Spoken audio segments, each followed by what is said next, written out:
চুলের এই ফুলগুলো কিন্তু আমি টিস্যু পেপার দিয়ে বানিয়েছি, আর এগুলো আমি আজকে ফার্স্ট টাইম গোলাপ ফুল ট্রাই করলাম। তো চলো কত ইজিভাবে এই টিস্যু পেপার দিয়ে গোলাপ ফুল বানাবে তোমরা সেটাই একটু দেখে নাও। তো আমি এখানে টিস্যু পেপার নিয়ে নিয়েছি অনেক। এরপর টিস্যু পেপারগুলো এরকম গোল করে দাগ দিয়ে নিয়ে আমি কাঁচি দিয়ে কিন্তু গোল গোল করে এইভাবে কেটে নিয়েছি। তোমরা কিন্তু অনেকগুলো টিস্যু পেপার এরকম গোল গোল করে কেটে নেবে, যেহেতু গোলাপ ফুলের পাপড়ি একটু বেশি হলে কিন্তু দেখতে বেশ ভালোই লাগে। আমি কিন্তু এখানে অনেকগুলোই কেটে নিয়েছি।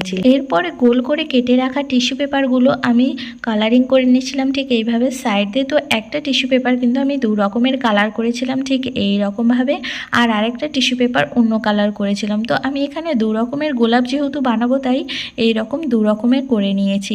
এরপরে গ্লাসের এরকম মুখ দিয়ে ঠিক এইভাবে মাঝখান দিয়ে এরকম করে বসে নাও, ঠিক বন্ধুরা আমি যেভাবে করছি ঠিক সেইভাবে, আর আঠা দিয়ে এইভাবে লাগাতে থাকো। তো দেখো এরপরে এই গোলাপটা কিন্তু আমার ভীষণই বড় হয়েছিল আর দেখতে কিন্তু অসাধারণ হয়েছিল। আমি প্রথমে ভাবতেই পারিনি যে এত সুন্দর গোলাপ হবে। এরপরে একটু ছোট মুখ জাতীয় এরকম কৌটো দিয়ে আমি আর একটা গোলাপ করেছিলাম ছোট। তো এখানে আমি বড় আর দুটো ছোট গোলাপ করেছিলাম। তো দেখতে কিন্তু অসাধারণ হয়েছিল, আমি তো ভাবতেই পারিনি এত সুন্দর গোলাপ হবে।